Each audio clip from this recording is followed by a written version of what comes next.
So yung love ni Jesus, hindi siya something na information, kundi it's a reality. Greatest person na nagmamahal sa atin at tumanggap sa lahat ng mga bagay na mali natin, mga flaws natin, pagkukulang natin, walang iba kundi si Jesus.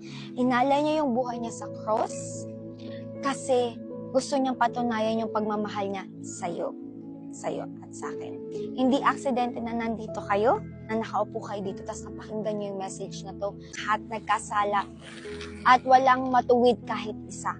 Ibig sabihin, lahat tayo deserve na mamatay tayo, mapunta tayo sa impyerno. Deserve natin na tayo yung mag-suffer. Deserve natin na tayo dapat yung mahirapan. Pero, kinuha ni Jesus yung suffering na yun para lang hindi mo na siya maranasan.